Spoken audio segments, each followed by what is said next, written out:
Sorry, Christina. That's okay. Here's the agenda. You see it? Scroll down, please. Okay. It has been moved to accept the agenda as printed. Is there a second? Second. It has been seconded by Shauna Barton. All in favor? Aye. Aye. Any opposed? Hearing none, the agenda is accepted as printed. Okay.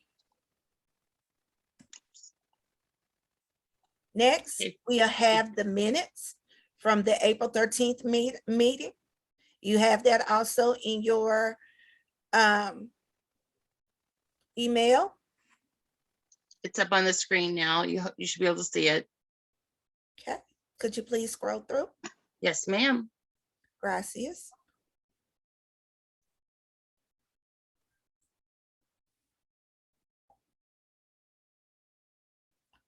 May we have a motion for the approval of the April 13th, 2022 meeting?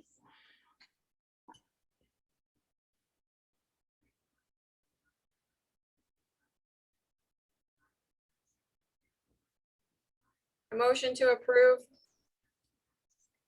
It has been moved. May I have a second? I'll second. It's been moved and seconded for the agenda for the minutes on April 13th to be approved as read. All those in favor? Thank you. All those in favor say aye. Aye. Aye. Any opposed? Hearing none, the minutes are accepted as read. All right, I think Latricia Clark came on. Is she on? Okay. Yes, Latricia? I'm here. Can you hear me? Yes. Okay, we are voting. We have one automatic renewal, and then we have to vote on a member. Christina, I'm going to share my screen. Yes. All right. Shauna Rudolph is an automatic renewal because she had her paperwork in time, but we have to vote in Denise Bursey for Ferguson Florissant. May I have a motion, please? I motion, this is Christina Blankenship. I motion that we vote in Denise Bursey from the Ferg-Flor School District as a member of the SSD PAC. May I have a second? I second. It has been moved and second. That was Latoya Nelson, that Denise Bursey be voted in as an SSD PAC member from Ferguson Florissant School District. All in favor?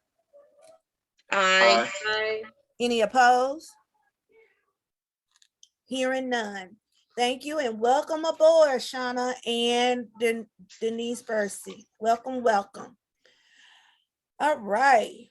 We cooking with Crisco this evening. At this juncture, we will have our superintendent's report. Dr. Keenan is on and also Chief Pendergrass. So you ladies do have the floor. All I'll right, stop great. showing my screen.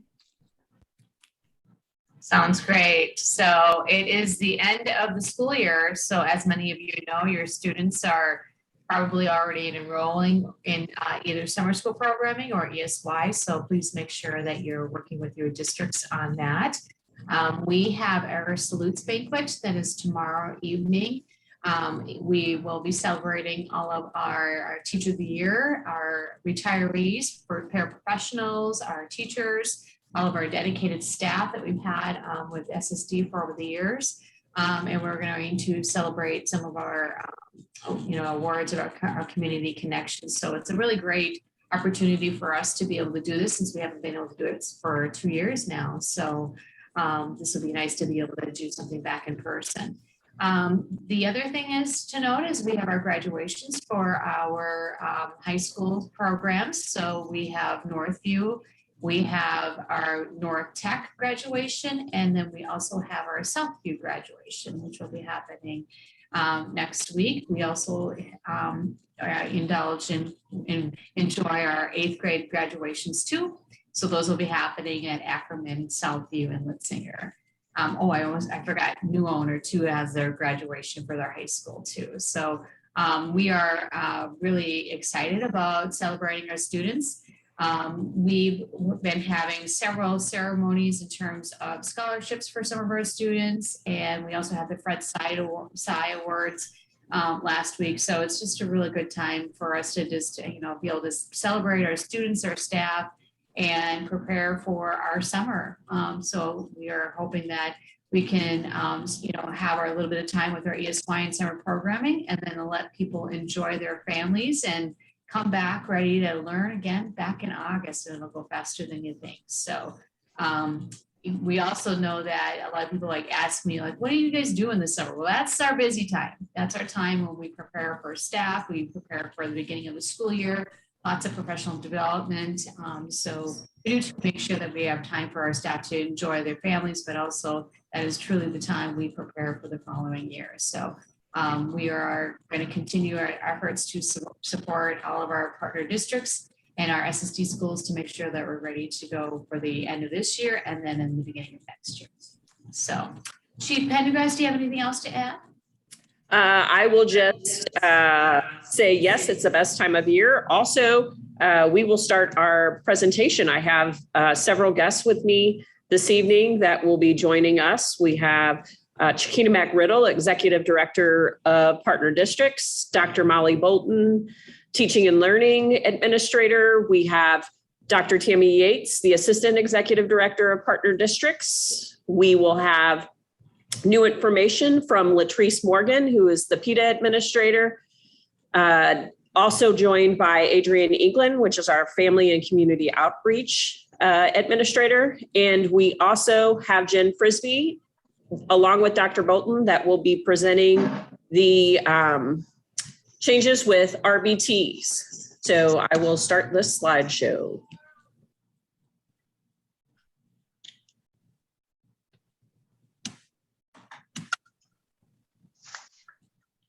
Okay, so Dr. Bolton and Miss Frisbee.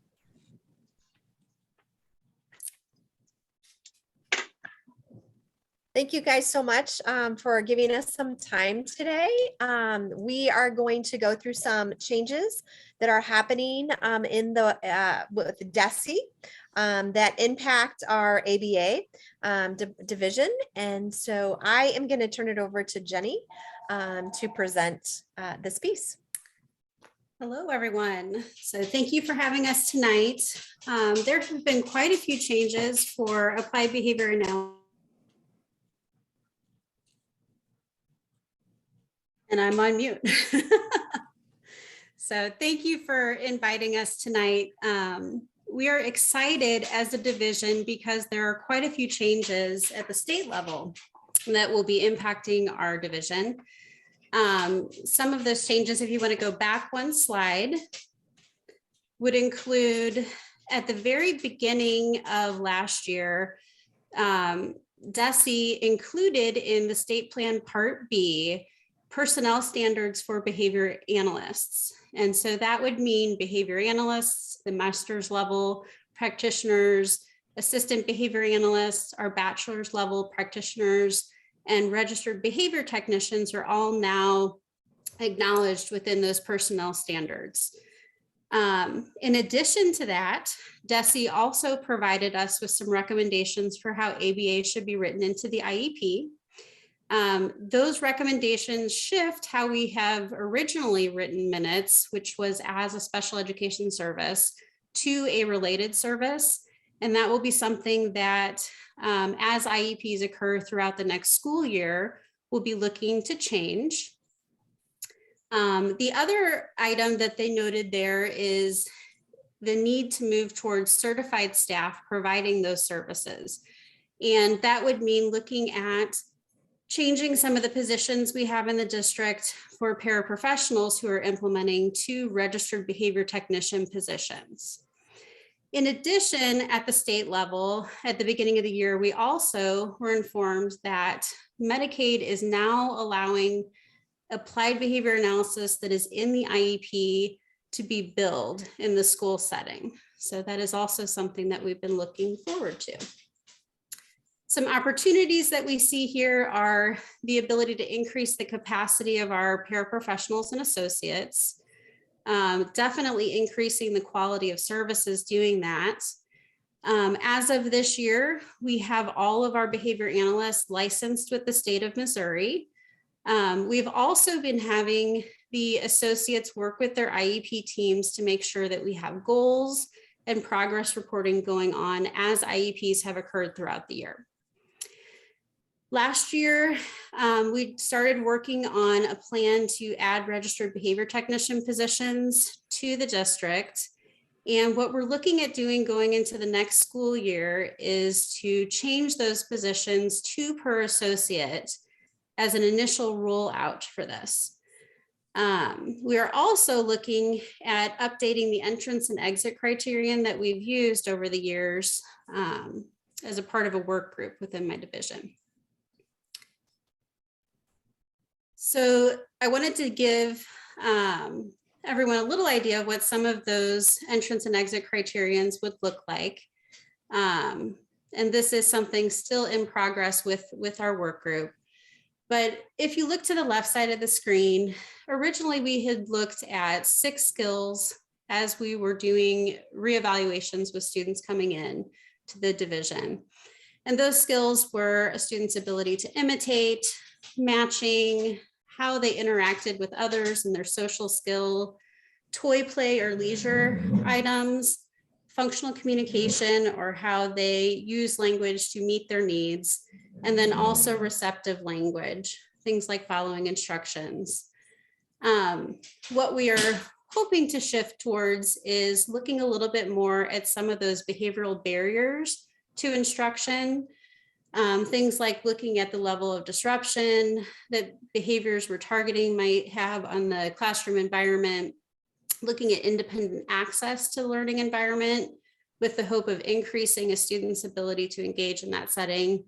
Items like self-care, flexibility, motivation, and prompt dependency. And then keeping some of those skills that we have been looking at all along, such as listener responding in routines, matching, imitation, labeling, those social skills that we know are so important, functional communication, leisure skills, and self-regulation. That's just kind of a glimpse at some of the changes that we hope to see coming into the next school year.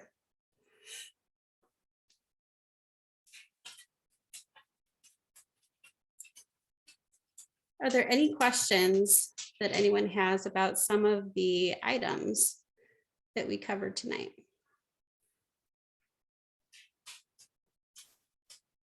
Seeing none in the chat. See, Jenny, I have a question for the families. When we look at the RBT rollout, what does that look like with the paraprofessional services for the RBTs? And then also, what does it mean for our paraprofessionals that are still providing ABA services or supports if it's not an RBT? Yeah, so right now we've been given a couple years to get to capacity with the RBTs. So we will be looking at paraprofessionals also continuing to provide the services that are on the IEP with the hope of building capacity to RBTs being the ones that are delivering those direct service minutes.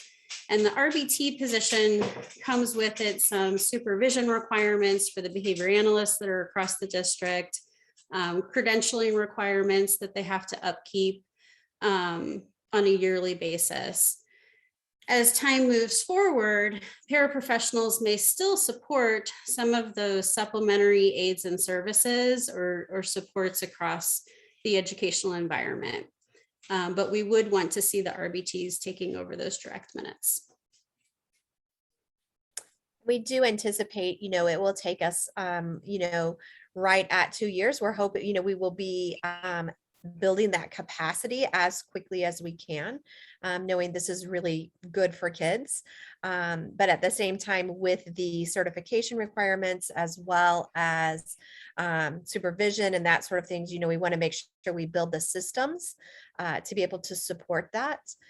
Because with this certification comes a lot of ethical considerations that those folks, not only the RBTs themselves, but the behavior associates also have some obligations that if we do not meet those obligations, they can lose their credentials. And so, we want to ensure that we have a strong supports in place and we're able to give our kids, the services at that highest level that we can. Rebecca Flagg has a question. Yes, thank you. So if I'm understanding, so the change is going to be that the ABA minutes won't be the ABA person giving the paras instructions, that direct instruction is going to come from the ABA certified people only, or paras who are certified with the ABA. And it went really quickly for me. I'm not familiar with RBT. What is that like a certification a paraprofessional can have, or can you explain a little bit more? Yes, the RBT stands for Registered Behavior Technician, and that is a certification that our national certifying entity provides for paraprofessionals. So it's pretty commonly recognized and very exciting that we have the opportunity to do this at Special School District. Thank you. So hearing you talk about that, making some of those changes, does that mean we're going to be freeing up some of our paraprofessionals? Because one of the major concerns that as PAC that we're hearing is the lack of paraprofessionals in our partnering districts. Does that mean we're going to be freeing up some of those paraprofessionals to help in other areas? I think what this does is allow us to attract more paraprofessionals. As you know, nationwide, there is a shortage, especially paraprofessionals. And so, what this allows us, a couple of things that we've heard from our paras that will hopefully help attract and retain the paras we have, because it provides them a pathway. Where now we have the aid to para pathway, and now we could also have the para to registered behavior technician pathway. With that registered behavior technician, because that is a certified position, the pay scale is also a little bit different. And so, that I think will enable us. And our pay scale is very competitive to the clinical or private sector. And so we are really hoping that enables us to recruit and retain paraprofessionals at a higher rate. So to that end, yes, it would help us with having those professionals there. You would still basically at this point, we're not adding these positions. We currently have paras providing the direct service minutes now. It's just these positions would be more dedicated with that certification to provide those direct service minutes. Okay, and with you saying, and maybe this is more of a Dr. Keenan question, and I don't want to stray too far from where we're at, but hearing some people that I've talked to in the community that are applying for paraprofessionals and not getting any kind of response coming out of SSD, are we addressing that issue since we have a shortage on paras? We have an open position that's being posted on multiple places. So currently right now we have about 115 people who are in the pool. And we send them out to the partner district area coordinators and also the directors to interview. So that should be happening on a weekly basis. So if there's somebody that you know of that has applied and you haven't heard anything back to them, please let me know and we can work through that. I was just looking at the vacancy report that we submit weekly, that we look at each week. And so the vacancies at the end of the year, we have we're about 20 more vacancies than we were last year at this time. Most districts, are about that 2. Some have 0 vacancies, but there's like 3 to 4. The larger districts, which have over 200, paraprofessionals, they're running about, 20 vacancies. So we do know that that does stress those pieces in the system. So Rob, if anybody on here who knows of somebody who's applied and they haven't heard anything back, please let us know, because we are making sure we are actively bringing them to the board every other week. We just hired a pool of them for even to start in ESY and even in for next year. So we are actively doing that, and we're actually hiring our teaching staff for next year right now too.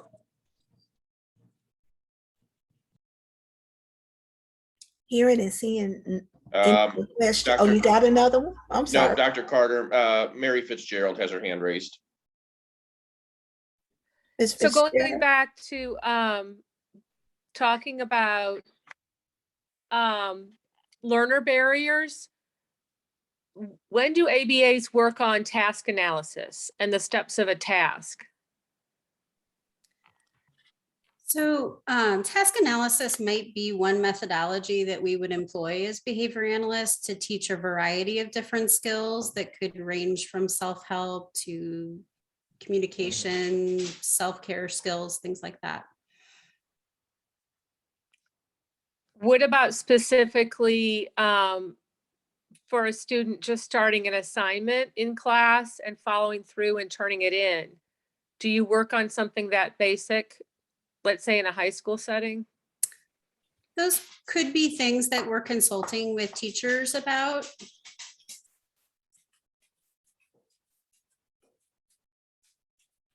They may not be skills that we're working on with direct minutes within an IEP, but it could be something that we consult on.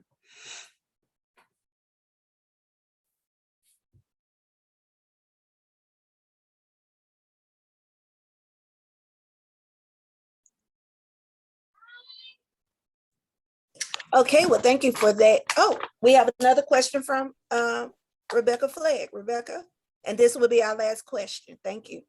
You could clarify a little bit when you were talking about the entrance and exit, like the reevaluations for students, that went a little quickly. Could you explain or clarify what you meant by, what are you talking about when you're talking about the entrance and exit that changes? And how does that relate to reevaluations? I just wasn't clear. Thank you. Yeah. Anytime that we go through the reevaluation process, we typically use the VB map as an assessment tool, but we also use a summative tool, which is our entrance and exit guidelines, to look at specific skills over time with students. So that would be something we would do with that initial evaluation. And then if the IEP team determines that services are necessary for a student, we would look at those skills year after year as an outcome measure for the students. And is that a change? Is that why the slide was up? I'm not understanding. Is there been a change to that? Is that representing? The main changes are looking at similar skills that we did previously, but also making sure that we're looking at those behavioral needs of students that we may have been addressing but weren't on the grid previously.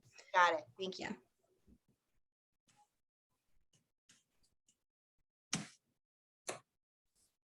Thank you for those questions. We're moving forward. Chief Pendergrass. Okay, now we'll hear about the summer and return to school communications from Dr. Tamara Yates and Ms. Chiquita McRiddle. Good evening, everyone. It is great to see you. I can't believe that we have made it to May. We're finally at the end of the school year. And it brings us to a close with the conversation that we started the year off with. And I want you to know that we have listened clearly and openly to your request to ensure that communication is strong and to ensure that it occurs in all 22 districts. Understanding that each district is unique and their processes and procedures may be different. We want to ensure that we have a universal stance on being able to provide information for our families as it relates to special education services being provided to students. And so tonight, myself and Dr. Yates, we will provide you with an overview, and we're going to tag team this approach to ensure that we're able to respond to your need. And we will be open to receiving any questions at the end of this presentation. We want you to know that our leadership will continue to provide our monthly newsletters as we have throughout the school year during those summer months as well. And we'll be having conversations with our directors and special education coordinators to ensure that those newsletters will include information regarding any events and activities that may take place within a school district and or through special school district over the summer months. But most importantly, providing you with those updates at the start of the year and in advance of the start of the year. We also want you to keep in mind that this will be in accordance with partner district information and their communication efforts, and we want to be on the same page as each district. Understanding again, each district is unique and their ways of communicating may be different. We want to ensure that we're providing you with as much information as we can. Next slide. And so when we talk about back to school communication, what does that include? We want to ensure that our families are informed of any processes that will be used, but also what to expect as it relates to case management information and information specific to services that a student may receive. This communication can and is not limited to just the newsletters and phone calls and emails, but also as we receive information from our partner districts, we want to ensure that through our partnership and collaboration, we provide that information to you through our communication means as well. We want to ensure that the information is adequate and that we are providing this information in regards to procedures and calendars, school events, and any additional individualized information specific to your student, your child who's receiving those services. Dr. Yates, is there anything you would like to add on this slide? No, you were very clear with that information. Thank you, Ms. McRae. The only thing I would like to add is just to remember as our directors provide this information over the summer through our newsletters, they are also waiting, as Ms. McRae said, for the partner districts to also put out their information. And so oftentimes it is not until over the summertime when they are working on scheduling and looking at those classes, aligning those with IEPs. And so then when our staff return for that orientation week, that is a very busy week they have that is including professional development activities. They do have time to set up their classroom and some minimal time for preparation. So please do not be alarmed if you are not hearing information the first, second, or third day teachers come back. They do need time to cross-reference all those schedules with those IEPs, making sure that they align properly, making adjustments to caseloads and things like that. So the expectation is that they do communicate with you, hopefully by the first day of school, if not by the end of the first week. Next slide. And so as we talk, as Dr. Yates just shared, as our staff return to school, we want to ensure that we get that information out to our families as quickly as possible. But we do want you to be aware, as Dr. Yates indicated, that master schedules are created by the schools and those individualized, the districts and those individual schools within a district. Oftentimes those master schedules can be made as early as during the spring. Now, most times in January, they begin those conversations, but often those master schedules may not be finalized until closer to the start of the school year, which at times can cause adjustments to be made. And we want to ensure that everyone understands that process. We are not directly responsible for that, but we do work side by side with each partner district to ensure that we are able to align our services that students are to be provided based upon the master schedule. And we also want to ensure that they understand how we must be a part of that process of developing those master schedules to ensure that we can have the best approach to providing those services to our students throughout the school year. And so we've shared this information with you. When they are building those schedules, again, it consists again of the services that a student may need, but also we have to take into consideration there are state and district requirements. A district may require a certain course or courses that students may have to take. And then there are also state requirements that students must receive, and districts are responsible to ensure that students have those opportunities from kindergarten through 12th grade. We, as Dr. Yates indicated, we will make every effort to ensure that our staff are communicating information as quickly as possible, understanding that our staff, they are off during the summer. And I think that with Teacher Appreciation Week ending just last week, and knowing the amount of work that has been done this year, and keeping in mind the pandemic and staffing shortages, we do want them to take the opportunity to remove themselves from work and focus on self-care this summer and come back revived and full of energy to support our students moving on. And as they do that, we want to ensure that we build time during our professional development weeks to set aside for them to be able to have those means to communicate with our families. Dr. Yates, is there anything else you would like to share on this slide? No, ma'am. Are there any questions? There is one from Vice President Eaton. Rob, before you go, let me get this out. Our problem is not over the summer communication. Our problem is when we return back to school and it's week 3 and parents do not know who their case manager is. There has not been any transitional meetings, or if there was one, the information has not been transferred to the new school. So in back to school communications, Ms. McRiddle and Dr. Yates, how do we as parents forge a plan, or as you guys work with partnering districts and your employees who are supposed to give out this information, how do we forge forward if we do not have the back to school information that is needed? Absolutely. And I think, Dr. Carter, my attempt was to share that information through the slides that was just provided to you.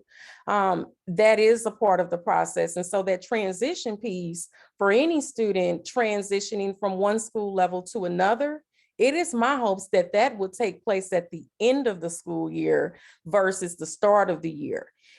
Keeping in mind and going back to my principal years, that's not directly a special education piece. That is a collaborative piece that should take place with both the partner district and special school district working side by side. And so what I will assure you is we will ensure that there are conversations that will be had in communication with our families. One thing that takes place every month, and Latrissa can also acknowledge this. We review our monthly newsletters that are sent out. If there's information specific to all districts, all families, and all students, we will ensure that we review that information. We will provide that universal information to our directors and coordinators as they are creating those newsletters to communicate with families, and we will ensure that we monitor those pieces. Myself and Dr. Yates, we meet with each district 7 times per year. We'll be meeting with them at the start of the year. We'll also meet with them again at the end of this school year for planning for next year. And that is one of the pieces that we will ensure that we have those conversations and that you are aware of those plans for transitioning, but also communicating prior to a student returning to school. We do want you to keep in mind, again, that our staff they are not obligated to work during the summer, during those contracted days, we will ensure that they are able to provide that information to you. Okay. Okay, Vice President? but I'm not arguing. That's not what I'm doing, but this year has been an eye-opener year for me Sure. into many of the deficits that in the beginning of the school year parents. I mean, I know you guys have it listed, and I've even said in the September, October meeting that first you call your case manager. Well, if you don't know who your case manager is, how can you call them? And also, if you call the school and the school doesn't know who your child's case manager is, that presents problems. And then what happens in January and February, this is the first time a parent is hearing, and the parent is being asked to do an IEP. And at that juncture, the parent has not heard from or even received anything. Yes, parents probably get the director's email, but the actual person-to-person connection is Absolutely. not happening. And so we I'm acknowledge sorry. that, and not to interrupt you, we acknowledge that, and we've heard you loud and clear. And I think that anyone on this call who knows me and who knows our team know that we will put systems in place to ensure that we do not have to have this conversation this time next school year. And if it doesn't happen, you know I am, if I'm the I president do. or sitting in the chair. I do. Okay, yes, ma'am. All right, Thank we you, had Dr. Clark. Rob, and then we'll get to you, Rebecca. And Rebecca, when you speak next time, can you talk a little bit louder because it's hard to hear you? Rob, you're up. So my question would be, with the big push that we are having with PAC and trying to get it active in all of the 22 partnering districts, what can we do in conjunction with SSD with your back to school stuff? Can we get it out into our hands of our SSD parents? So I know that Rittner, one of our things I've worked with our communications department is any student that has an IEP or a 504 plan, we have already created the flyer and all of that for our stuff, and it is going out in those back to school packets. But what can we do with help of SSD to push those in our partnering districts? So Rob, I think you're taking a step forward that we've already planned for. I don't know if you listened to our board meeting last night, but we have what is called a partnership agreement with each of our 22 school districts. And within that partnership agreement, there are 7 categories, and communication does fall in that agreement. This is what the director of special education and the liaison, a district leader within that partner district, they sit down and they monitor this. They talk about all of these specific categories and subcategories. Communication is one of those pieces. What we've added for the upcoming school year, all directors and all special education coordinators will be required to attend parent advisory council meetings monthly and work in partnership with you. What I have heard from some of our directors, and I will not name them individually and or their districts, is oftentimes they may have communicated with a PAC representative in the district, and they've expressed, well, they don't want us there, or they just want us to provide information. We want them there, and we are making that an expectation. So we ask that you please encourage all of your representatives to ensure that they have a seat at the table and that they are collaborating with you in partnership. And so items like this, these topics that we're talking about now, they shouldn't be topics for us to discuss moving forward, because we've made it a part of the partnership agreement. And at the end of each school year, they have to provide a report to their partner district board and superintendent. And they also have to receive signature at the end of the year for that agreement and submit it to Dr. Keenan's office for our leadership team review. And so we're listening loud and clear. When we hear that there are concerns or we hear that there are cracks or missing items, we want to ensure that we acknowledge that and that we're putting plans in place to support those pieces. I was just looking in the overall, I have no problem with sharing out between Angie Faust and Nathan Dwyer and some of Absolutely. ours that have done amazing things with Rittner Right. of being there and helping lead it and getting things started. So I'm hearing from other districts that that's not the same pattern that we're seeing all over. Correct. And I just can't say enough of what Angie and Nathan have done to help us get ours off the ground. And if I can see it here, what can we do as a SSD PAC to help those other PACs and get that going is what I'm trying to. And that's what we want to hear 22 times, not just for just a handful, but all 22. And that's how we can ensure that we monitor that piece as well too. And one other thing, Rob, just for everybody to just stress with parents, and we try to stress this also, is a lot of this communication goes out electronically. And so if the contact information in the partner district and SSD systems is not updated, parents are missing valuable information, whether it's through our secure communications process regarding the IEP process, newsletters, emails, things like that. And so if we can just, stress that we do a lot of communication, but I know sometimes parents can also be inundated. And so may sometimes glass over with the 50 emails they're getting, but we're trying to streamline all the information that we get out in some very decisive and succinct ways for that important information. So just to stress to keep their contact information updated. Absolutely can do that. My other question would be for you is, so again, I'm kudosing to Rittner, but for all of their communications help, but what if we have a district that's not as willing to help in some of those cases? Is there somebody on SSD that can help translate those flyers to a Spanish version that we could, you understand what I'm asking here is so that we can be sure we're getting it out in all versions possible? Chief Pendergrass, do you want to speak to that?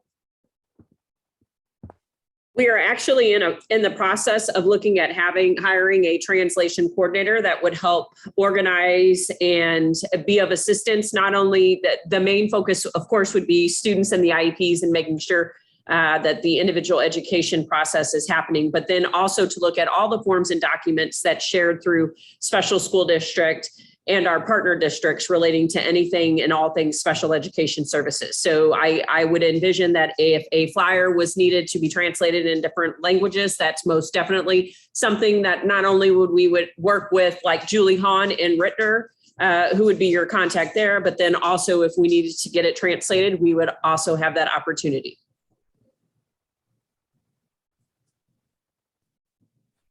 I believe Rebecca may have had a question. Yes, and what you said to Rob about how some of this is going to go out individually to families, I think that's fantastic as an aside, because I think I've spoken to 7 people this week who have no idea in Rockwood School District who have no idea who PAC is, which is unfortunate. And the SSD PAC website, there is the links to find out who's who. They're all bad or password protected. So it's hard to find that. But on to what I wanted to express was I had a question.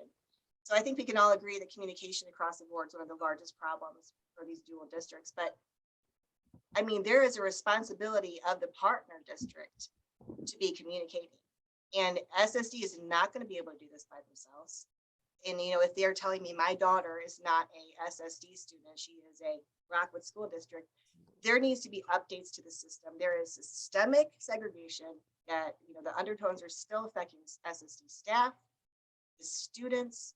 From what I've heard, the actual real inclusion has downgraded over the last 5-10 years because the districts are not collaborating at the top levels to provide collaboration time for the teachers. So anyway, my question, not to get off topic, but my question is, are there any partner districts who have successfully are incorporating SSD communications to their people? Is it being done? Is there a model out there for, like, say, Rockwood to jump on? Is that being done? Or any partner districts taking responsibility to include the communication for their kids with disabilities into their main communication? Or is it segregated across the board?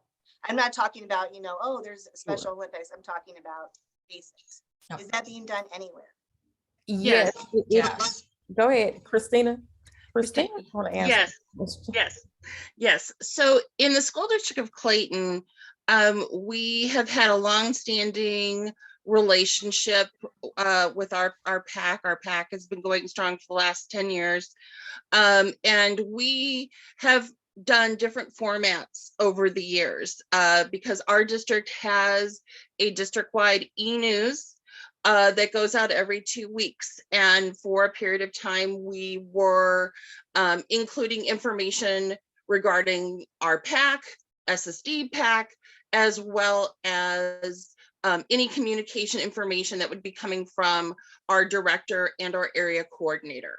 And as things have evolved, and there's now the director's newsletter, which has really kind of taken the burden off of our PAC a little bit, because some of that very, robust information that needs to get out to families is being collected there. But we also coordinate with our director regarding, hey, Melissa, are you including this? If not, I'll be including this, and let's just make sure, because the date changed on this, etc. So we have Melissa's email, who's our director, coming out on a monthly basis to family that we've coordinated on.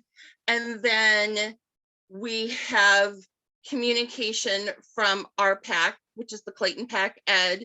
And that has also decreased our need to constantly be sending out emails to families. So when we do send e-blasts to our families, it's very value added and purposeful. And then we still have the e-news where there is always a representation for our PAC, as well as reminders. So like if there is a lunch and learn going on that's being provided by PETA, that will appear there. Not only in that e-news, but also through our district, our Clayton district social media channels. So you'll see a reminder regarding a lunch and learn on the SSD social media platforms. You will see that reminder on the Clayton School District social media platforms, etc. And that's a great marriage and collaboration. And, part of that is, our director, she's been in the district as the area coordinator for several years. There's collaboration between our SSD liaison, which is our assistant superintendent of student services, but also our chief communications officer in our district as well. And some of this is happening like it is because we have all worked together for several years and have that ongoing collaboration. So it may not happen like a flick of a switch in other districts. I apologize. My camera has been like intermittently flipping off without me doing anything. So it may take a little bit of time, but those relationships can be built. It can happen. And that's just an example. So thank you, Dr. Riddle. One quick question. What about incoming and transitioning information, student information? Is that, has the district part, like, are they including SSD, like incoming students who have disability, or is the partner district, heading up the SSD handbook or direct student information, or is it just at the parent level? So to answer that question, when there is an incoming student into any partner district, they have to go through that registration for enrollment. And at that point in time, there are questions where they ask if that student should be receiving services and or not, and if a family is unsure. And it's the school's responsibility to ensure that they audit that enrollment process and submit that information to us immediately to ensure that we activate those services. Going back to that question about communicating, what I would like to add to that is we do have our executive director of communications who does have relationships with all 22 districts. I also want to go back to Dr. Carter's work when she talked with the governing council through advocacy about how to ensure that they are involved in supporting our families and our students who are receiving services. I think absolutely we are service providers. And you mentioned that, Rebecca, they should be included at all times. that we are the service providers and we're entering into their partner district, into their home district, into their schools to provide these services. And we do need you to continue that advocacy work to ensure that they are included and to ensure that they don't make it just our responsibility to do these things, because oftentimes that does happen. I don't want to say that it happens intentionally. It could and it could not, but it's our responsibility to work collectively together to ensure that they understand what the expectations are, to understand that we are servicing our students and we're in partnership. Oftentimes they believe because a student is receiving services that everything falls in our lap, and it doesn't.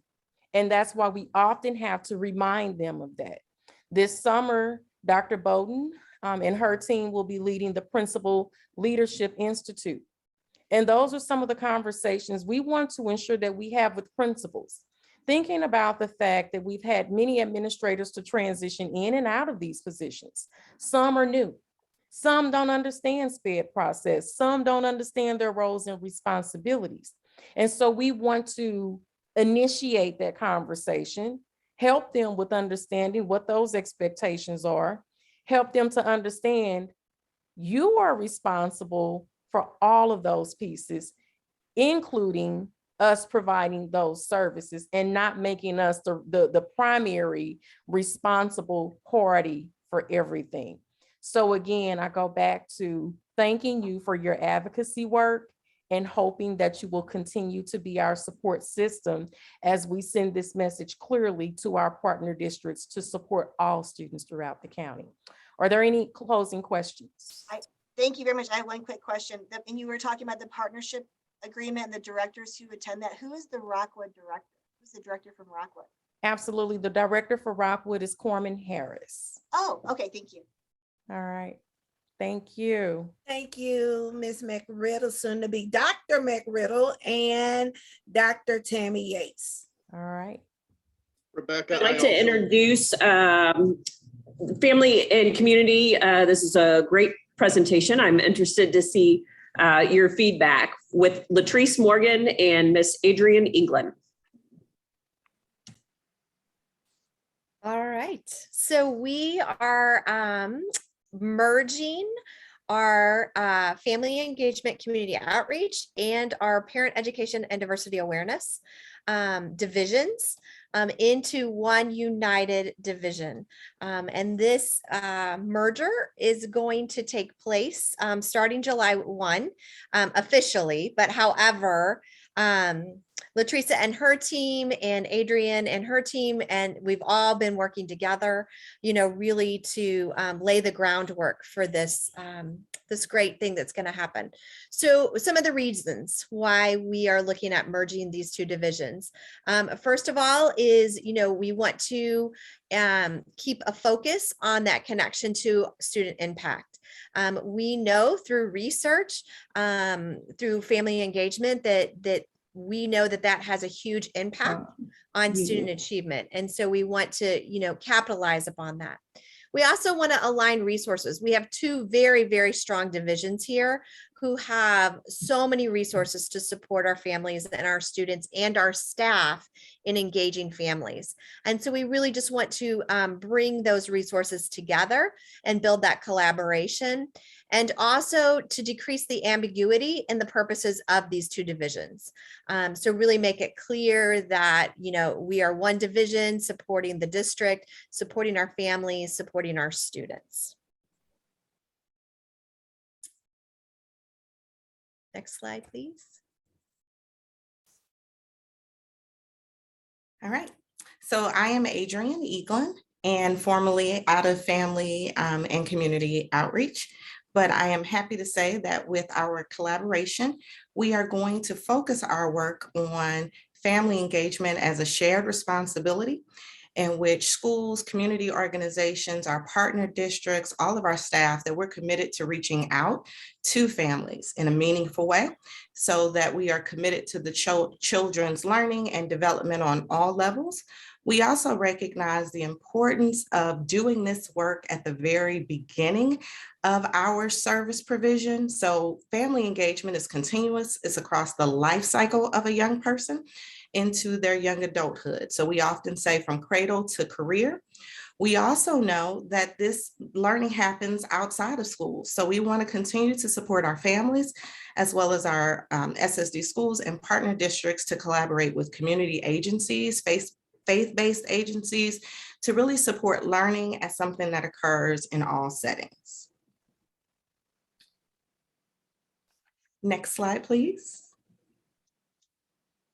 And the vision for our new division is to really enable high quality evidence-based strategies to support and partner with families and school personnel.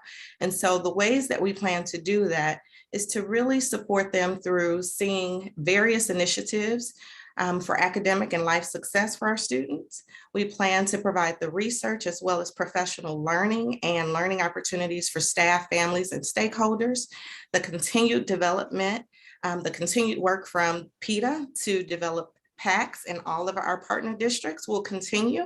We also plan to continue the direct supports for our family. Formerly, the Parent Leadership Institute will now be the Family Leadership Institute to really build the confidence of families to actually advocate and support the learning of their students, as well as developing and enriching some of our community outreach programs across St. Louis County. Good evening, everyone. My name is Latrice Morgan. I am so excited to be a part of this new partnership that we will be facilitating between Adrian and I and the entire team. And as Molly has already shared, that we have already begun the work of merging and learning about the different functionalities that we have been so successful in as individual programs. And now we would just marry those two and make it even better. So the mission of FACE is to partner with students, families, and staff to support students' specialized academic, social, and emotional needs to promote self-determination, equitable opportunities, and authentic inclusion. Next slide, please. And so as we take a look here, we're going to look at research and standards that our work will align with. And so as we look at standard number 1, we're welcoming all students and families into the school community. Standard 2, we're communicating effectively with students, families, and community partners using multiple channels of communication. So one of the things that, we talk about how horrible COVID was, but one of the things that was very positive that came out of COVID was us learning how to further engage with our families and communities and being more accessible to one and all. So we're going to be using our online platforms and our taped workshops and such. But it'll be even more robust, again, as we come together as one. And so the third thing that we're going to be doing is supporting student success through both home and school partnerships. Partnership. Dr. McRiddle, as she will be soon, and she was sharing with you all about those partnerships that we have with the schools. Well, it's our responsibility as a team to make sure that those that we're educating forward, not only with our families, but also with our teachers. So together we will be able to come up with a uniform platform of how that information gets shared so that it is successful. So, even though we're one division, our tentacles extend throughout the district. So this is a district-wide vision that we have. And together, again, we're going to be very successful. And so our fourth standard is sharing power and decision-making. students and family voice is not only welcome, but recruited in decision making. And so one of the things and the richness of PETA, parent education and diversity awareness, is always to be the champions for the parent and family voice. And how much more richer would that be if we are incorporating that and making sure that what we're sharing for is also that something that our staff, that they're aware of what we're doing, you know. So again, a perfect marriage, guys, it's going to be good. So standard number 5 is collaborating with community partners and making sure that they're engaged to reinforce learning and to increase access and positive outcomes for our students. And one of the things that that PETA prides itself on is making sure that the agencies and the collaborative businesses that we are working with, that they are current and up to date. So we're going to ensure and maintain that practice that whenever you call us, now FACE, that not only will our families and our parents get that rich, current, and up-to-date information for resources, but we're going to do an even better job at that with our teachers and those who work for SSD. So again, family and community engagement, or FACE, is a division that creates opportunities for all students to achieve their goal, regardless of backgrounds and their abilities and demographics. So we are hopeful that coming together this evening, as we end this school year, that when you come back and you see the FACE team, that you welcome us with open arms. We are, PETA is not going away. We are not going away.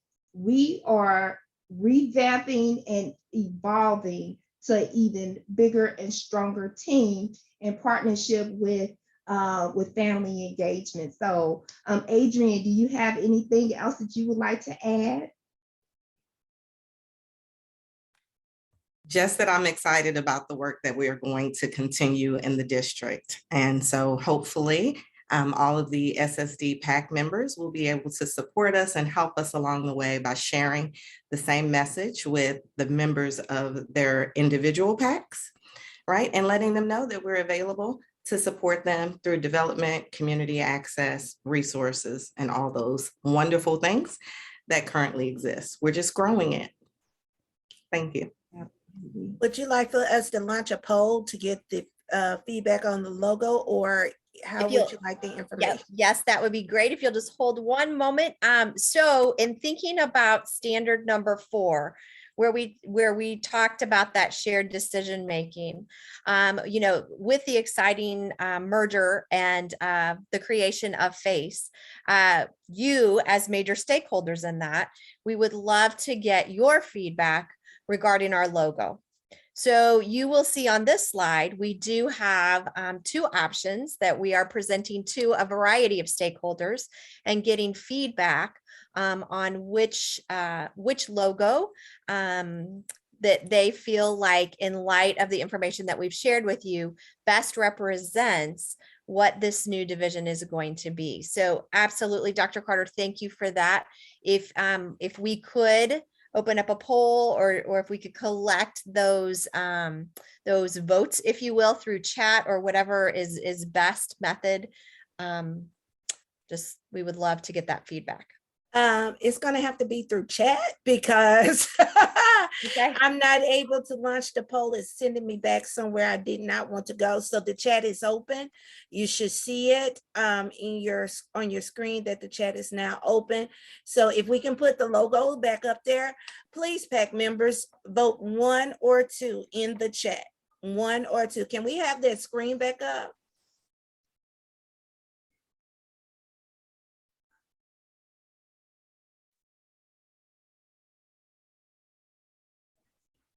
I need to see the PowerPoint again. Can I see that screen? I was trying to launch the poll.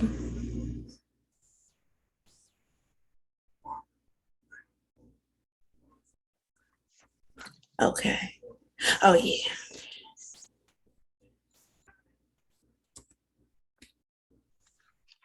Can you see it?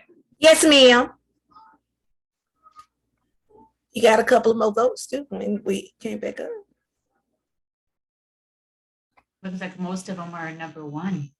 I was gonna say number one's winning by a landslide right this Oh, second. man. I like that one too, yeah. Oh, one got a 2. You got 1, 2, and 1, 2, 3, 4, 5, 6, 7, 8, 9. You have 11 1s and 1, 2. All right. Well, thank you guys so much for your feedback on that. And please look forward to more communication rolling out and our new website and all those great things. We will have a one-page infographic, if you will, coming out soon that we will definitely share with you and ask that you share with your PAC members so that we can get the word out and move this party forward, right? Thank you so much. Thank you. Chief Pendergrass, does that end your presentation? That ends our presentation. Thank you very much, Dr. Carter. Do we have any legislative updates at this time? Well, if you're paying attention to what's going on legislatively, it's kind of a mess down there. One positive thing that I can say is through some of the bills that we have worked with our legislative committees with in Jeff City, special school district, possibly families from special school district is going to be working collaboratively with Jefferson City and some of our constituents to work on a parents' bill of rights and parents' communication. They have heard about the work that we have done integrating family and community engagement into the learning process of all students. So we really want to, they would like to have us partner and create not only solid legislation, but also really change across the state of Missouri the dynamics between families and special education services. So it's kind of exciting. Be on the lookout for more information to come. Thank you so very much. Dr. Keenan, Chief Pendergrass. Oh, we got a question. Yes, Rebecca. Sorry, a quick question. This is my first PAC meeting. Are there like houses and are there bills on the floor that you're talking about? Or is this just currently, or is this just an activity going on in Jeff City? Are there bills to write for our legislators to support? That's what I'm asking really about this communication for parents in special education. As of right now, no, ma'am. I wouldn't be suggesting any bills of right, but as things pop up, we have the end is Friday, I do believe. Everything kind of got very stagnant in Jefferson City with passing. I know that there is a pretty solid literacy bill that they're hoping still to pass that I think I'll do great things for education. But I am really looking forward to partnering with our groups in Jefferson City to really impact family engagement across the state of Missouri, not only for St. Louis County. And Wendy is so gracious because we are a legislative body. We cannot be for or against. She can just give the information out and we have to just take it and go as we please. And you can report to your person as you please. We can say, oh, vote for this, or oh, don't vote for that. All she can do is let us be abreast of the information. With that being said, thank you, Dr. Keen. Oh, go ahead. One more thing, Dr. Carter. Just 2 takeaways from tonight. I really appreciate the feedback on everybody. I do appreciate that. I think we've got a nice feedback on the logo for our face. I also felt that the feedback in terms of PAC, I did look on the website. We don't currently have PACs on the website that we have on our partner district. On our SSD website, we have a link to every partner district. We don't currently list our PACs on there. So I think that would be another way to kind of make sure that parents have that link so that they want to go to find out a little bit more about their PAC in their own partner district. We have that available. Some of it was really embedded in the newsletters, but there was no active site to be able to go to just to link to it. So I think that would help. Secondly, I think the big thing around communication at the beginning of the school year to make sure that we are sending it either an email or a newsletter or a letter from the case manager to our families. That is something we should be doing. I was a teacher, did that every year, and I think every family deserves to hear who their case manager is, and that we are expecting that to happen in the first, at least by the end of the first, second, or the first or the second week before school starts. So I think that that's our commitment to work on. Okay, Rebecca, we're gonna put your question. Can you please put it in on the parking lot? Because it's 8:17 and we still have to do elections by our bylaws. So can you please put your question on the parking lot, and they will follow up with you offline, okay? As I was trying to get out. Thank you, Dr. Keenan, Chief Prendergast, and your entire team for working with us diligently this year. I am thankful that we were able to become a collaborative partner and be able to get some things accomplished this year. I am excited about the progress that we have made this year. And this is not my speech. I am excited about the progress we made this year. And we look forward to, if it's myself or someone else, whoever takes the helm, continue this collaborative partnership, because it has been fantastic. Thank you, and thank your team. All right, at this point and juncture, we are going to nominations. The nominations for VEC has not been closed. They will close at this meeting. And Dr. Keenan and team, if you choose to stay, we will love it. Go forth. Let me move. As you're pulling that up, Dr. Carter, I just want to, now that I've moved to a different computer, Dr. Keenan and Chief Pendergrass, just so you're aware, I just pulled up Special School District's website. And when I did so and went to working at SSD, when you click on career opportunities and you start clicking on any of those links, they come up as broken links. All right. So nominate, Thanks, Rob. We'll look at it. Nominations for the EC committee. These are the current nominations. We have President, myself, Vice President, Rob Eden, Recording Secretary, Christina Blankenship, and Melissa Upchurch, Correspondence Secretary, no nomination, and Latricia Clark for Parliamentarian. At this juncture, the floor is open for parliamentarian. Is there anyone who would like to submit a nomination for parliamentarian? Is there anyone who would like to submit a nomination for parliamentarian?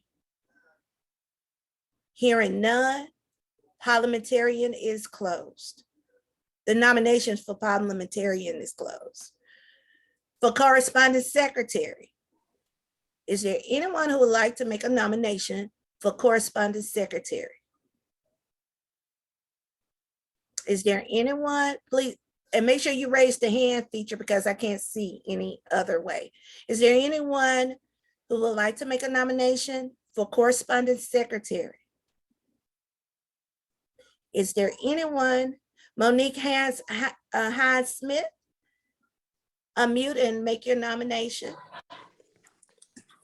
Hi, good evening, everyone. My name is Monique Hines-Smith. I've been an SSD parent for about 7 years, and they have enriched our family tremendously. And so it would be my pleasure and my honor to serve in this capacity, to advocate for and to serve the families, in particular the Hazelwood School District. In my professional life, I work at St. Louis Park. Ms. Smith, I'm sorry. You get a chance to have a speech. Oh, and okay. you're giving your speech now, but it's okay. We can put you down as the nomination for correspondence secretary. Christina, you got that? Yes, ma'am. All right. But good job. Okay. Woo-hoo. All right. So the correspondence secretary, anybody would like to make a nomination for correspondence secretary? Hearing none, Correspondence secretary is now closed. Record, oh, and Ms. Smith, hi Smith, make sure it's a link in the chat that you click on that link and go ahead and nominate yourself that process. May I have a is there a nomination for recording secretary? Is there a nomination for a recording secretary? Is there a nomination for recording secretary? Oh, I have already completed my paperwork Okay, we got 2 hands raised. for reelection.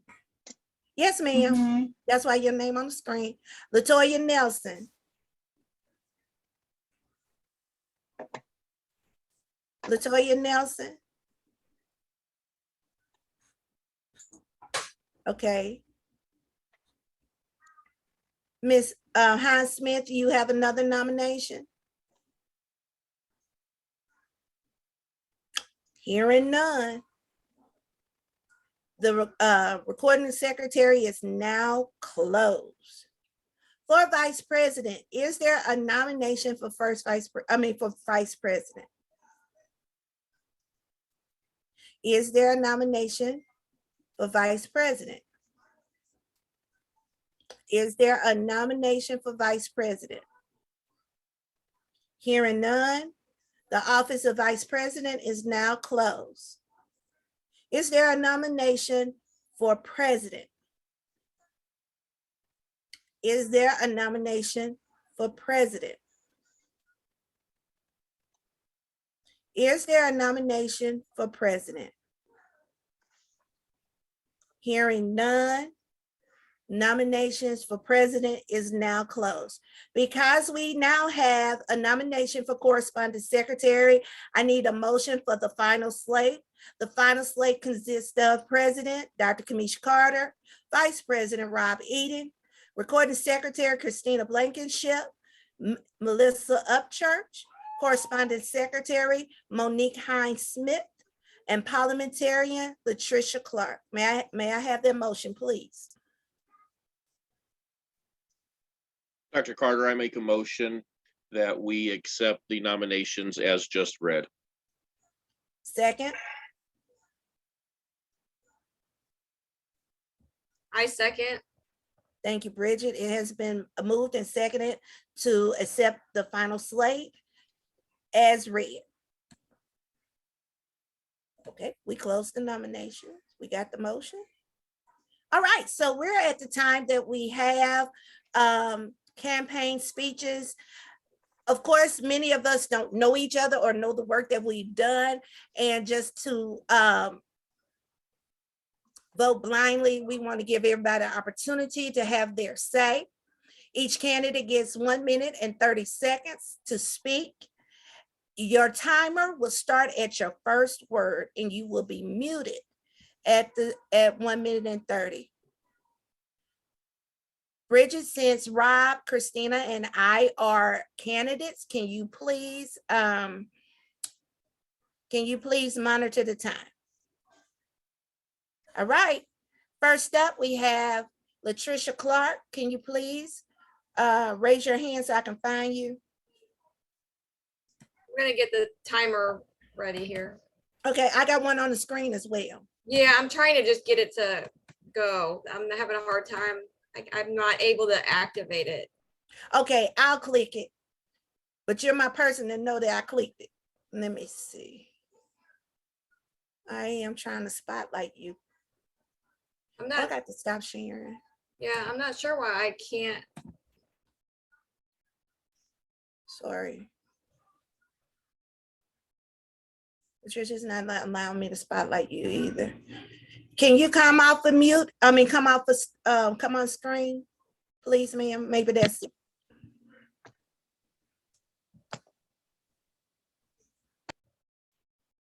Dr. Carter, I can also use the stopwatch on my phone. Okay.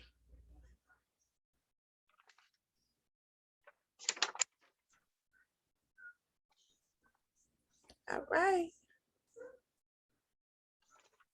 You're on mute and we need you to come on screen, please.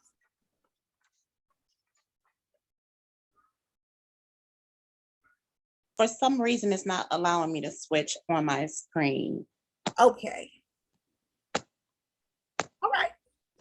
You have 1 minute and 30 seconds, and your time starts now. Hello, everyone. Good evening. My name is Latricia Clark. I will serve as the parliamentarian for the organization to ensure impartiality as it relates to all efforts and matters to ensure that families and children are served in a proper manner. I have a very diverse background. I have over 18 years of experience in the field of education. I currently work in the Normandy School District. I have a child who also attends Normandy Senior High School, who receives services.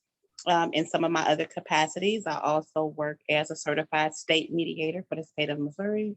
I am a business consultant, education consultant, and advocate for many organizations throughout the state of Missouri, Kansas City, Phoenix, and Atlanta. I will be happy to make sure that the things that we do and the people that we serve are served with the top-notch service that they deserve. Thank you for this time and opportunity.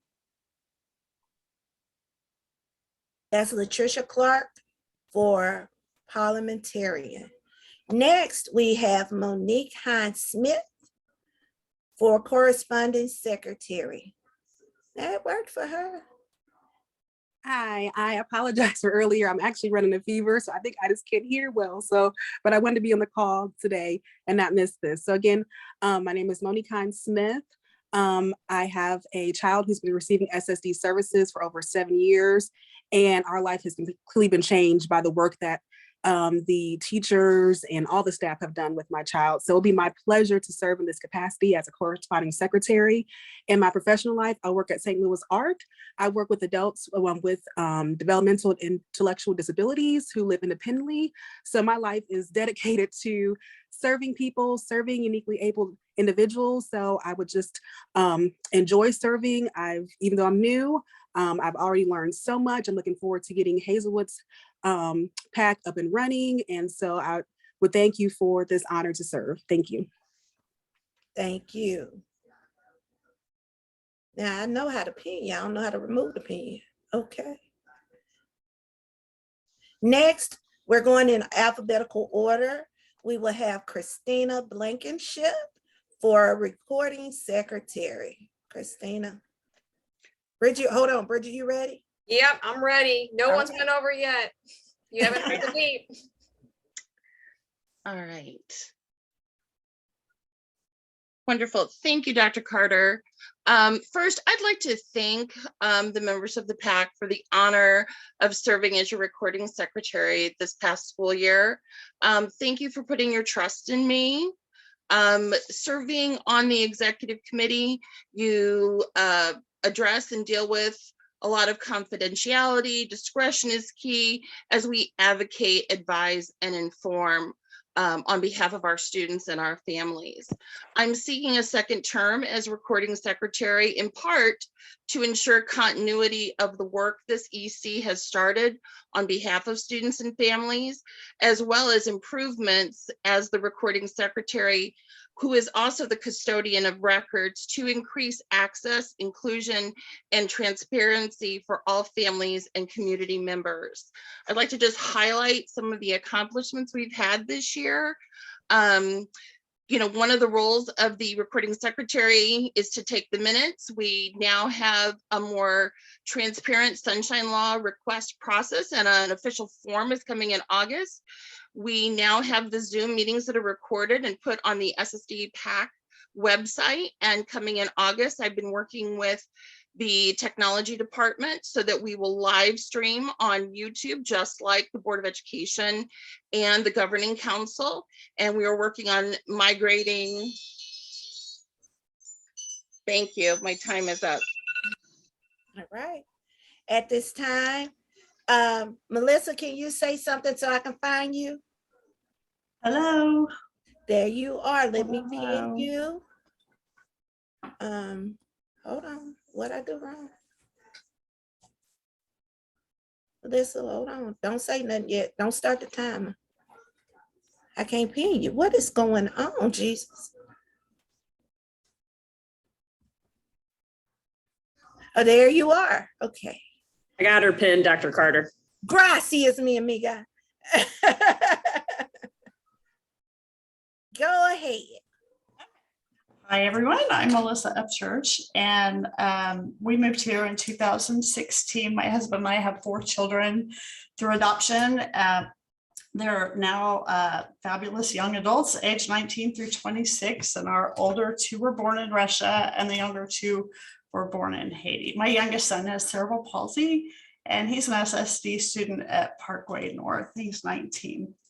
The reason I wanted to volunteer to help in really any way I could with the exec committee is how much the PAC has benefited me in helping my son in the last 2 years. It has helped me more than any other thing we've done in the whole in his whole special ed career. I've learned so much about the way the SSD works and the partner school relationships worked, been able to help my own son, but also some of my friends' kids as well. And I would like to continue that. My background is supply chain management and IT project management. So I'd like to help continue the great processes you all have started and build on that with some of those skills as well. So that's it. Thanks a lot for your time. Thank you. All right, next we have Rob Eden, Vice President. Good evening, PAC. First of all, I would like to thank you for the opportunity that I've had to serve as your vice president for the last year. Some of my stuff that I have done in the last year has been a little more behind the scenes. I have had the privilege of serving on the PRC committee as your voice for the as we review the the special school district, and being your voice and bringing your concerns to the table. So I thank you for that opportunity, and I would hope that you would give me that privilege again, and I will continue to do everything I can to serve the parents of SSD. Thank you, Rob. And Rob, I guess you have to do me because I can't do myself, huh? All right, so at this time, Dr. Carter is running for president. So Dr. Carter, would you tell us a little bit about yourself? Greetings and salutations. I would like to give greetings to all of you who have worked with me this 21-22 school year. We have accomplished a lot, guys. We have been in the voice of our children, and we have carried out our theme, informed parents, successful students.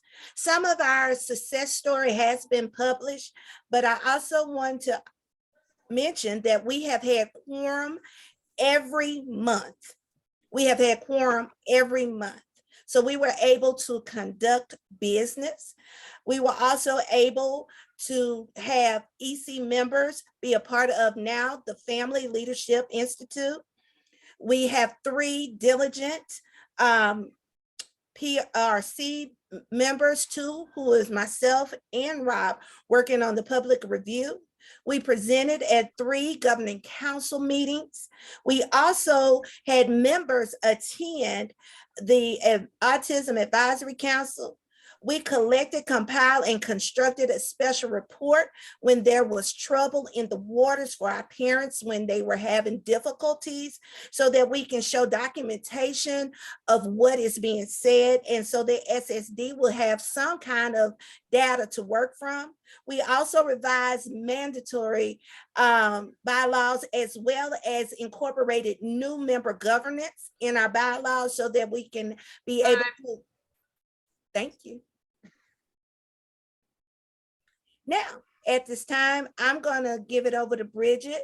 Bridget, we're gonna start with parliamentarian and then move up.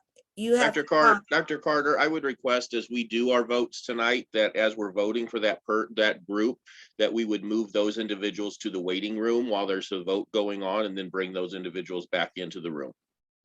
Okay. We can do that too. Let me find out breakout room. So we'll start first with parliamentarian. Okay. Dr. Carter, what were you saying you would like for me to do? You're gonna have to run it because I'm a candidate. And so you're gonna have to call for the vote for each one. Okay, are we doing roll call vote? Yes, ma'am. Okay. Starting with Latricia. Hold on, she's not out the room yet. I've already moved her to the waiting room, Dr. Carter. Look at you, just so great. But she's also got to be able to vote. So she does need to be able to vote, so. we can get her vote when she come back. Right. Okay. All right, so for parliamentarian, Latricia, okay, so. Latricia Clark. Yes, Latricia Clark. Afton, Angela Hanks.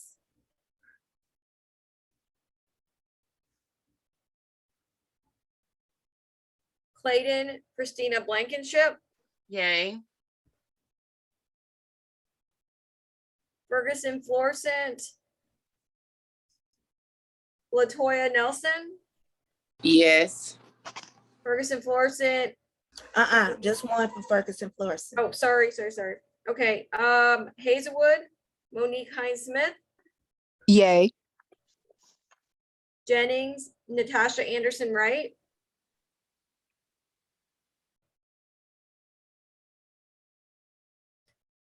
Kirkwood, Mary Fitzgerald.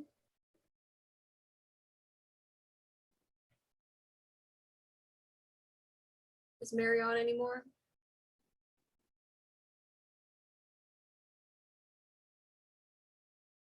Okay. There she is. Mary. We did see you, Mary.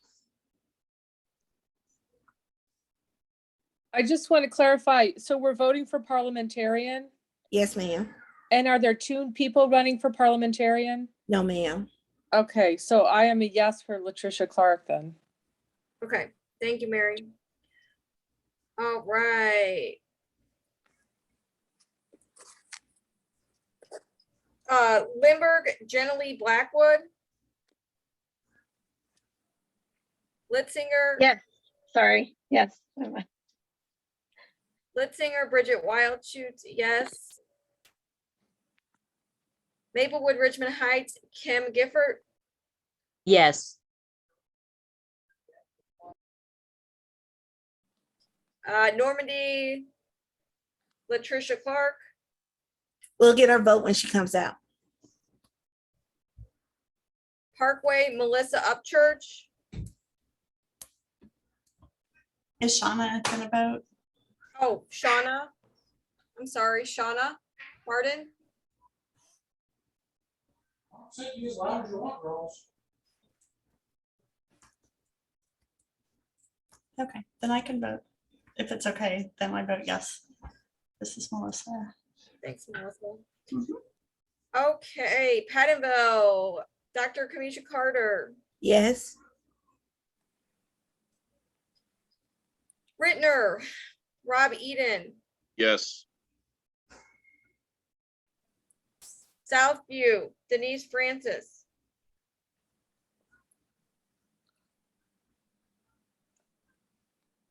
And for Rockwood, Rebecca is a member. Yes. Voted in, so we do need a vote for Rebecca.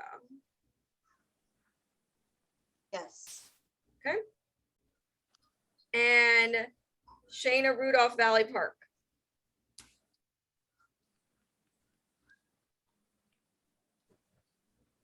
Is Shayna on?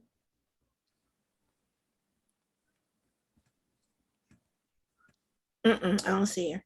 Okay.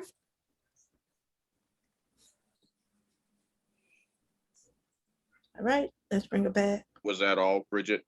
Oh. We'll bring her back in then. I think she's back in. We did not have Brooke from Ladue, did we? No. No. Okay, yep. And ask her for her vote. Latricia Clark, do you I'm vote here. for yourself for parliamentarian? Yes. All right. Okay. Just tally it. Don't say anything yet. Okay. Rob, move Monique Hines Smith into the waiting room, please. She's in the waiting room.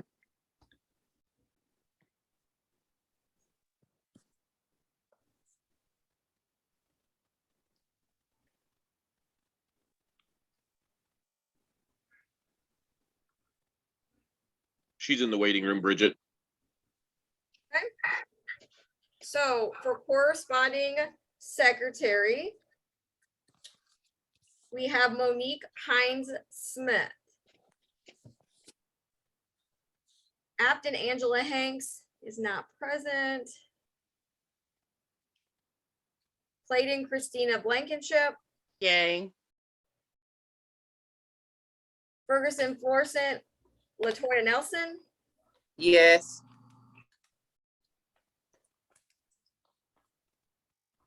Monique Hines Smith will have her vote when she comes back in.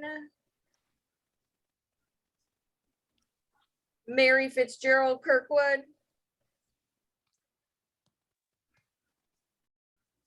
Yes. Thank you.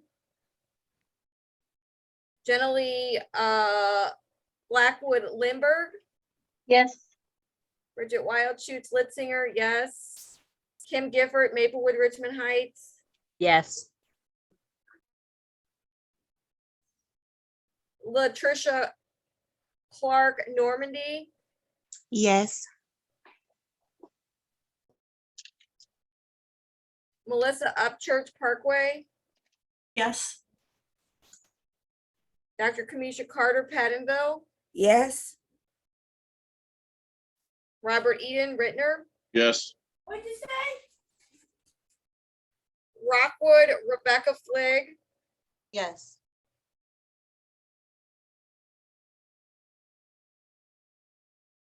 And Denise from Southview was not on, and Shayna from Valley Park was not on. All right, so we can bring Monique back in. All right. Excellent. Rob, can you put in Christina and Melissa in the waiting room, please? Dr. Carter, I think you're gonna have to do Christina because you're the host and she's a co-host. I can't move her. Okay, dokie.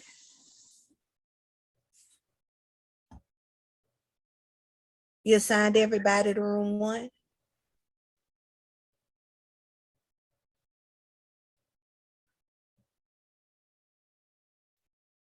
Did she move over?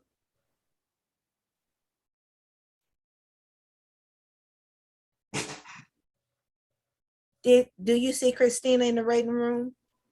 No, Christina's, she was on the screen still.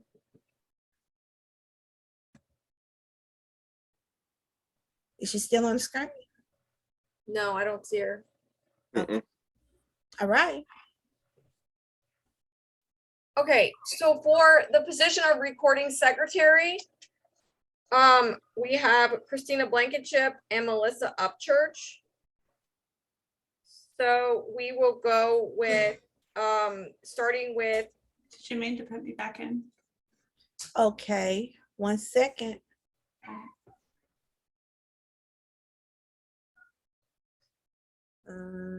I've moved her back out. Okay. Is Christina out? Yes. Okay.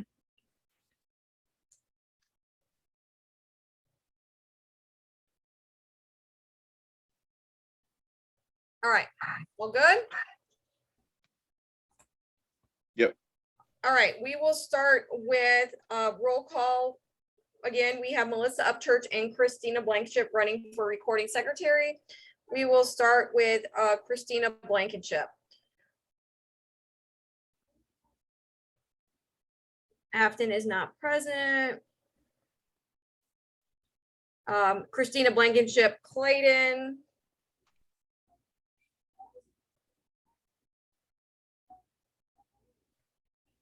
Latoya Nelson, Ferguson Florissant, Yes.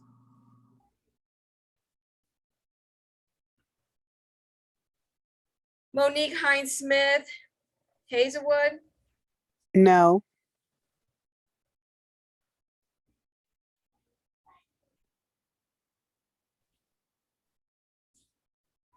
Jennings, Natasha Anderson Wright is not here. Kirkwood, Mary Fitzgerald, No.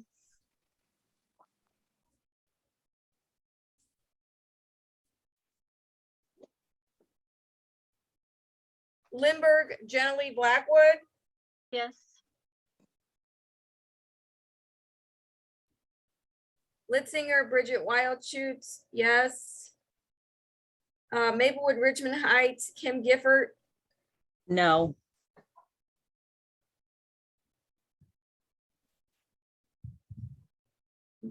let's see. Normandy, Latricia Clark, Yes. Parkway, Melissa Upchurch, she is not in. Pattonville, Dr. Kamisha Carter, Yes. Rittner, Robert Eden, Yes. and Rockwood, Rebecca Flagg, Yes. and Southview, Denise is not here, and Valley Park, Shayna is not here. Okay, we have completed a vote on Christina. Now we need to move to Melissa Upchurch.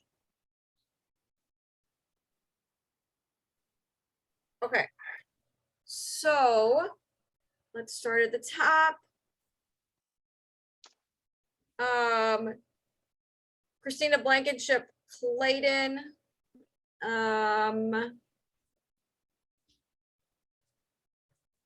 Latoya Nelson Ferguson Florissant. No.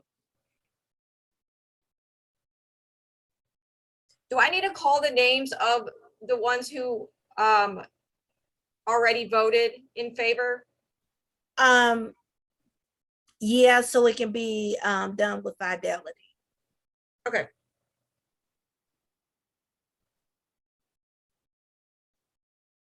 All right, Hazelwood, Monique Hines Smith, Yes, for Melissa.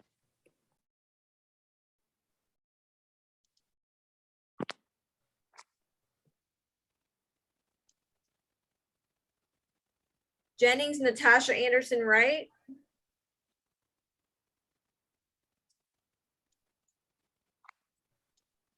Kirkwood Mary Fitzgerald, Yes. okay, so Mary, I have you voting yes for Christina. No, she said no. Hold on. a So second. it's yes for Upchurch. Okay, I apologize. I have a very, very small print here. Sorry about that. That's okay.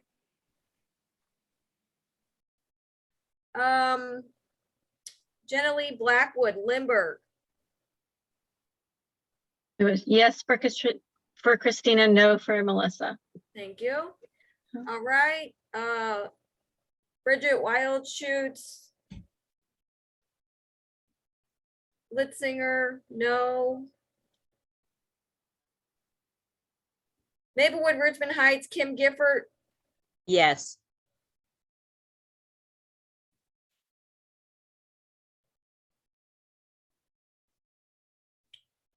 Normandy, Latricia Clark, Yes.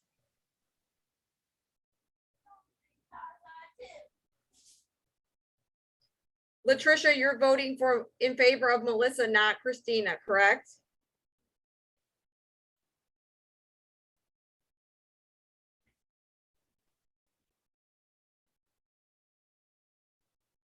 You can't have two yeses. Latricia, Yes. are you voting in favor of Melissa or Christina for recording secretary? Can I do for both? No, then that means that you abstain. Because that throws out your vote. Okay, so it's for Christina, and who is the other person? Melissa Upchurch. So Christina Blankenship. Okay, thank you. All right, and then we have Parkway, Melissa Upchurch.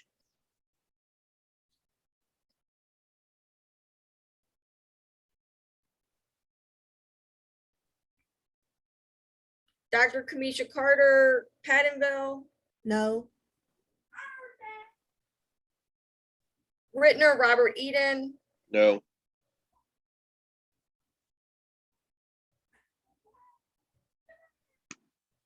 And Rebecca Flegg Rockwood. I'm going to vote yes and abstain from this vote. I haven't been, this is my first meeting. I have not been introduced at all to PAC. I don't mind throwing my vote to unopposed, but I don't have enough information to pick a candidate. So we just put down one extension. Okay, so the vote's not counted either way. It's not counted either way. Do we have a runoff? It sounds like it. Let me double check my numbers here. We need a solid majority. So,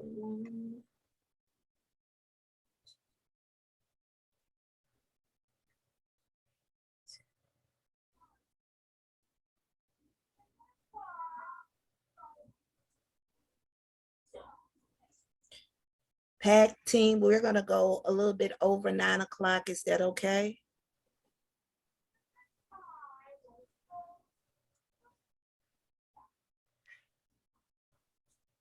so for votes in favor of Melissa, I have 4. Monique, You don't have to say the names. How many you have for Christina 8. okay, so we have a solid majority. Okay. We don't have to do a runoff. Okay. So do a recount. Okay. So we can, so they can give their votes. I'm gonna close. Rob, close your room. Mine's closed. Christina hadn't come back yet.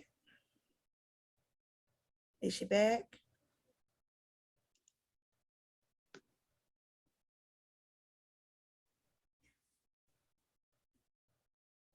Christina's still in room 1. I guess she's waiting for the room, the breakout room to close automatically. You can go ahead and give Melissa's vote. Melissa, can you tell me your vote for recording secretary?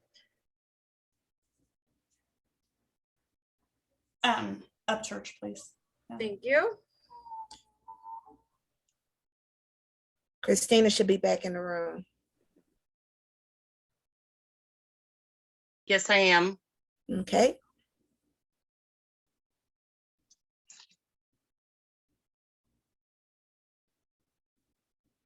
Bridge is gonna ask you in a minute. Okay.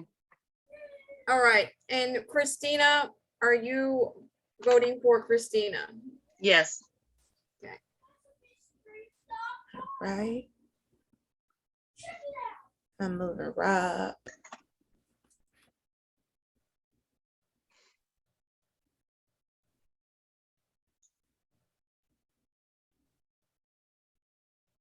Okay. Okay, I messed up somewhere. I need to not have Christina in the breakout room. Hold on. I'm in the main room now. No. In the breakout room thingamajiggy. Okay. Hold on, let me see. Okay, and then I'm gonna move you back out. Christina, you're still here,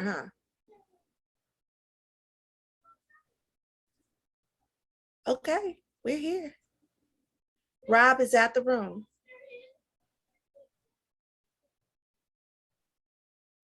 No.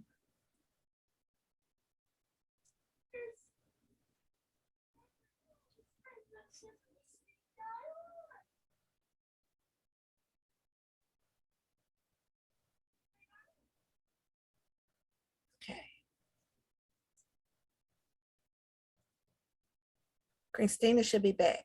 All right, girl. Will you stay in here now? Woo. All right. Yes for Rob from Clayton. Had you started that already? No, ma'am. Oh, Okay. I understand. It's 8:57. Okay, so we are now doing our voting for vice president, and we have candidate Robert Eden. All right, so Christina Blankenship Clayton, yes. Latoya Nelson Ferguson Florissant, Yes. Monique Hines Smith Hazelwood, Yes. Natasha Anderson Wright Jennings, Mary Fitzgerald Kirkwood, Yes. Jenna Lee Blackwood Limburg, Yes. Bridget Wildschutz Litzinger, yes. Kim Gifford Maplewood Richmond Heights, Yes.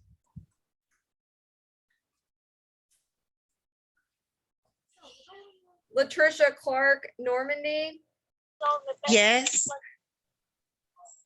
Melissa Upchurch Parkway, Yes. Dr. Kamisha Carter Pattonville, Yes. Robert Eden, in the breakout room. Rebecca Flagg Rockwood, Yes. and Denise and Shayna are not here. All right.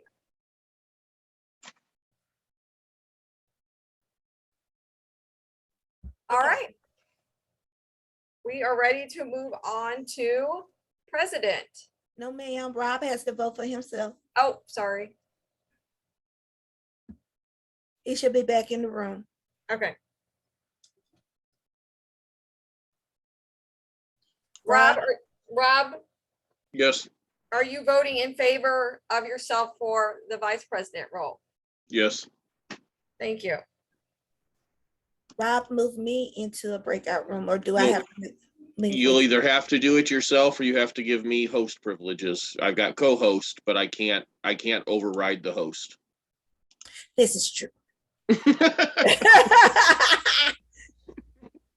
So let me do this. Where are you? All right, you have hosting privileges. Okay. Mhm.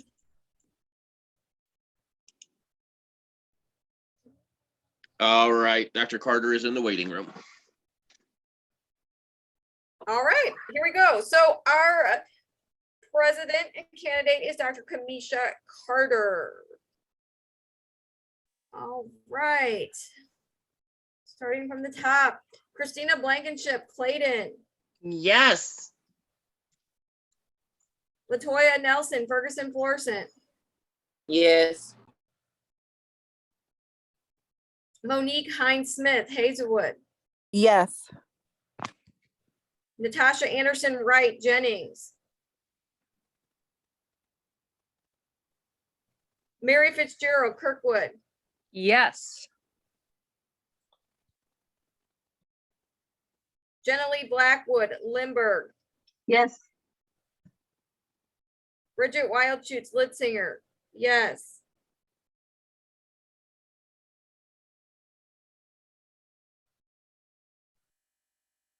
Kim Gifford Maplewood Richmond Heights, Yes. Latricia Clark Normandy, Yes. Melissa Upchurch Parkway, Yes.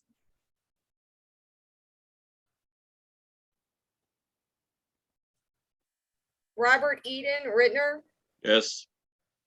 and Rebecca Flagg Rockwood. Yes.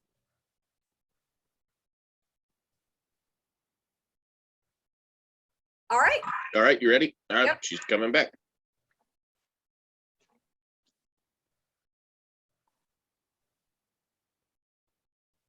And she's back, Bridget. I'm All back. right. Thank you. And I vote for myself. Gotcha. All right. We ready to announce our new EC? All right. All right. Starting with our parliamentarian, we have Latricia Clark. Yes. Welcome to the EC as parliamentarian. Next, Thank you.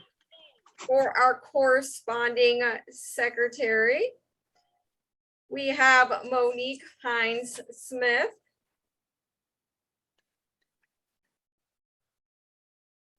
Welcome. And for our recording secretary, we have Christina Blankenship returning in her role. Thank you. And for vice president, we have Rob Eden returning in his role. And for president, we have Dr. Kamisha Carter returning in her role. Thank you. Thank you. Look in your room. I'm sorry, I had a mama-son situation going on. So woohoo, congratulations. And thank you for everyone who stepped up to at least run. Kudos to you. This was not a easy feat, especially public speaking. People would rather die than speak publicly. So with that being said, let's see what else on the agenda. We have no public comments, so we are now putting the plus Delta form in. And Melissa, I got a job for you already for next year. So don't think you're not finna work. Okay. You said IT, you and Latoya, I'm finna put y'all on a committee. Communications. All right, I'm pulling up the form here. All right. Please fill out the plus Delta form. It is 9:04. I'm gonna give y'all time to click on the plus Delta form. So you'll have it. Dr. Carter, Yes, ma'am. did you see my message to you? No, ma'am. Let me see. What did I not do?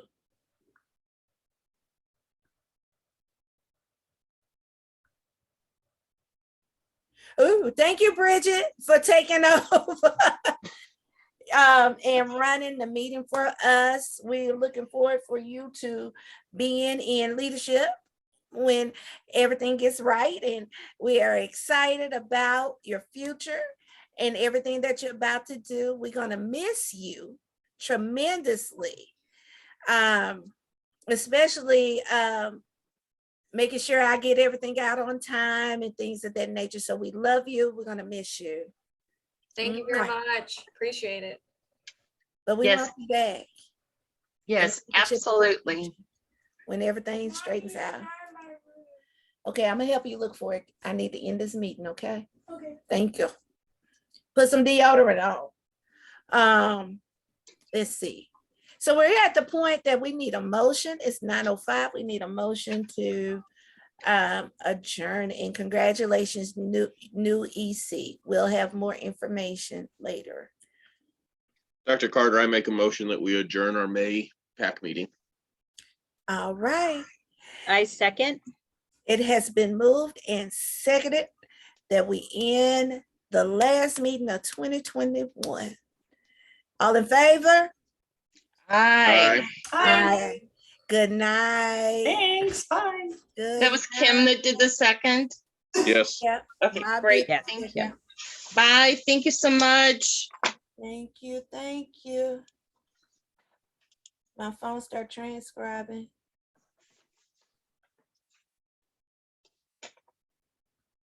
Hold on. We don't want to transcribe. All right. Well, that's it. Good night, everybody.